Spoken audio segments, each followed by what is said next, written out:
After nearly 2 years of reviewing launch monitors full time, I have yet to review the Rapsodo MLM2PRO. And that's because I thought it was closer to a toy than a dedicated launch monitor. But after continued questions on the device, I thought it was finally time I fully reviewed this thing. And let's just say I'm glad I did, because I think in under the $1,000 price range, I am absolutely blown away by the Rapsodo MLM2PRO.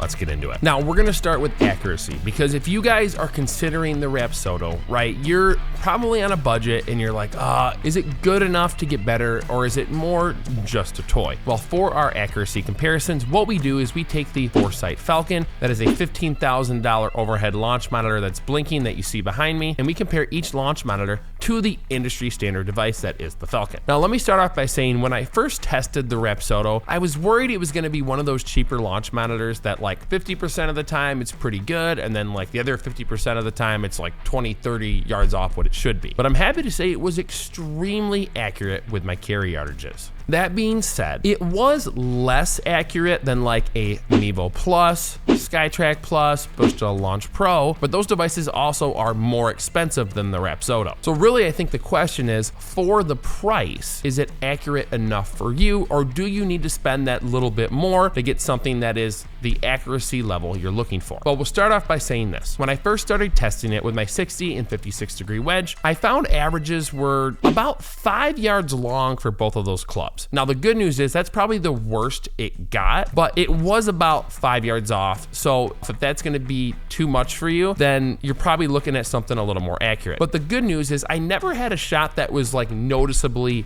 way off. Like, it always just felt like it was 5 yards longer, and the data kind of proved that those wedges were about 5 yards longer. So starting off with that, you could tell that I was a little bit worried, but it actually got more and more accurate, which surprised me, because usually these cheaper launch monitors struggle when you get to higher ball speeds with the driver. But I'm happy to say with my 3-wooden driver, I got carry yardage accuracy between 98 and 99%. It's an incredible amount of accuracy for that price. So if I was to overall say like what's the difference, I would say the launch monitors in kind of the $2,000 to $4,000 range, we're expecting about 99 to 95% carry yardage accuracy. The Rapsodo comes in at like high 97% for a base price of $700, and you can actually get it cheaper with code GOLFBUSTERS10. It actually comes down to $630. Incredible accuracy for the price. But again, you do have a $200 subscription fee with the unit. Now, I will give a couple downsides of the accuracy. Number one, you have to use the Callaway RPT balls. In order to get the correct accuracy of the device, they have specialized balls that work with it, which is a little bit of a bummer that you have to hit these kind of balls with dots on it compared to like whatever else you want to hit. But it's not anything new. Most devices kind of have some ball that works best with it. And then finally, probably the biggest accuracy con is I see everywhere that it struggles with kind of those short shots. So like under 40 yards, or like chip shots, short chips. Now, I didn't have any issues personally, but I've seen tons of Reddit posts about people having continued issues of it just not picking up short shots, which obviously is a huge pain when you're playing courses. Now, what do you get in terms of features? One of the reasons this device is so much cheaper is because you're not really getting a ton of extra features. You're not getting club data, you're getting kind of basic ball data metrics, and I'll put those metrics that you get right here. At the same time, what can you expect from a device that's gonna be $630 base price with code GOLFBUSTERS10? Now, moving on to other features, right? Can you play courses? Can you play on PC? All those extra things you want from your launch monitor / golf simulator. Well, yes, you can, kind of. I know that with mobile devices like iPad, iPhone, Android, when you pay for that subscription fee, you're gonna get courses with their program, and you can play on your phone. And there's also ways, kind of like bootleg ways, to get it to work with PC, so you can use it with GS Pro. Not super hard to set up, but it doesn't officially have PC integration. And then finally, one of the other features I want to add in, it does take a video of your swing from the device, which is really cool. I do like having that video show up every time I hit on the driving range. Now, let's get into what actually this device is going to cost you. Again, it's $700, $630 if you use code GOLFBUSTERS10 in our link below. And then it is $200 a year. So really, if you're comparing this with like a FlightScope Mevo Plus, I would consider in those subscription fees, because the Mevo Plus doesn't have any, but you do get the first year free. So really, after 5 years, if you had this device, you'd be spending $800 for 5 years of being able to use it, because that first year comes free. And that's why I say in the price point, guys, you're not gonna get a better budget launch monitor, especially to start off. It's kind of the king of under $1,000, I would say. So we've talked about price, features, accuracy. What about the setup? Now, one thing I will say with all these radar-based devices, I find the setup is extremely important. With the camera-based ones, a lot of the time you just power it on and set it down kind of wherever you want. Learning the details of how to set it up is important. So making sure the device is the correct distance away from the ball, that you have enough ball flight to the screen. Generally with radar, the more ball flight, the better. But just make sure you guys read the manual well and learn how to set it up well, and then use those Callaway RPT balls. Now, moving on to space constraints, how much room do you need for the MLM2 Pro? If you're gonna use lefties and righties, which is a big benefit of this device, you're able to use left and right-handed players without switching the device. You're gonna want about 15 feet of width and about 18 feet of depth. Speaking of space, how big is your hitting area? I would think it's about a foot by a foot. It kind of tells you exactly where you should place your ball, and then it looks like kind of the camera locks on to where the ball is. But generally with radar, you wanna make sure you're that right distance away. So this is like 6.5 to 8.5 feet. So kind of in that range, I would mess around with it and find what distance works best for you. And then generally you wanna keep it right in line with the center of the device. I find that helps with the best readings. You probably can get off by 6 inches left or right and it will still be fine. Moving on to simulator programs, what programs can you use? Well, officially, you're kind of stuck to your mobile device, so your iOS, your iPad, your iPhone, and their default program. So you do get a driving range, you do get courses and all those things with their default program, and you're not officially able to connect to PC, but there are some bootleg ways of getting around it. So we always recommend GS Pro. So know that if you do some digging, you definitely can get it to work with GS Pro, but then with GS Pro, that's an extra $250 a year. So then your subscription is gonna bump up to $450 to use GS Pro. Battery life on the device, you get about 2 to 4 hours. So we would recommend getting kind of an external battery pack to plug into it, just so you can leave it running all day and not have to worry about it. Now, the driving range. Can you take this device to the range? If you're someone who wants to go back and forth continuously, is this a good device? And actually, yes, it is. Since it's a radar device, they typically are a lot better at the driving range. So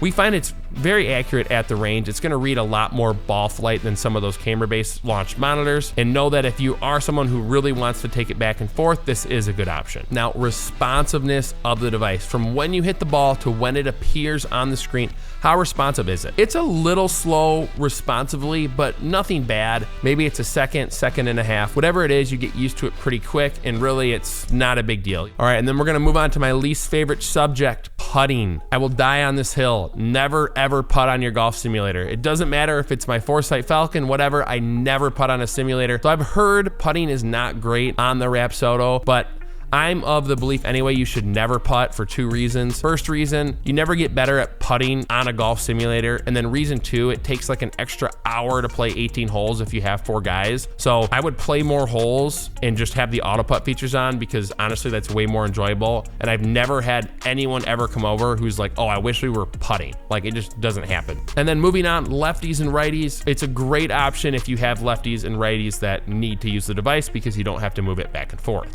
Now, moving on to the sad part of the video, we're gonna talk about the cons or the negatives of the device. The first con is, 1, it doesn't come with club data, or you can't get club data with it. On their like default app, I don't get all my data. It like gets cut off. So I'm sure you can like export the data or look deeper into it. But when we were testing it, like there was no way to get all the data metrics, or there wasn't an easy way to scroll over. So the fact that their app kind of cuts it off is a little bit of a pain. And then con number 2, Callaway RPT balls. You need to use these specialized balls to get the best reading. To me, that doesn't bother me too much because they're good balls, but it is a little bit of a pain if you have certain balls you do want to use with your launch monitor. Con number 3, subscription fees. You have to pay at least $200 a year just to use the device. You do get that first year free, however. Con number 4, accuracy I would say is as good as it gets for the price point, but you're not going to be as accurate as some of those more expensive launch monitors. But again, I will reiterate, it is very close. It's definitely not a toy. It's a dedicated launch monitor, but just not as accurate as those higher price items. And then my final con, there's no official PC connection, so you're stuck to using their default app instead of having kind of all the choices of what you can use.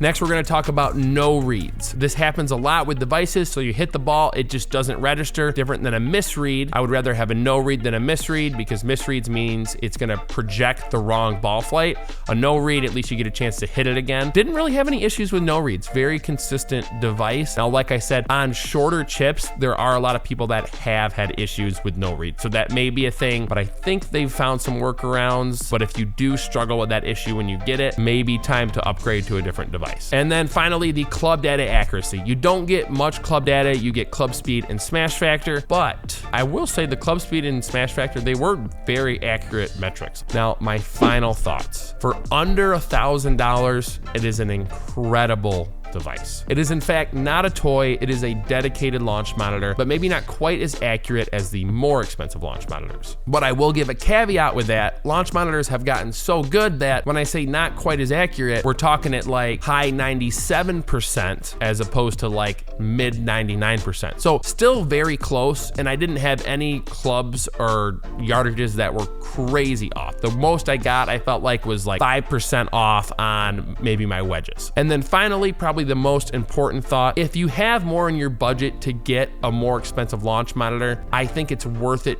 to go for it. But at the same time, if you're on a budget, that's probably the reason you're watching this video in the first place. It's extremely accurate and you're gonna have a great time using it if you choose to go this route. So again, if you guys have any questions, you guys can email us at golfbustersofficial@gmail.com and we'll be able to hook you guys up with any answers or discount codes to get any of these launch monitors way cheaper. And then again, if you're looking to get the Rapsodo at the cheapest possible price, use our discount code and link down in the description. That's it for today's video.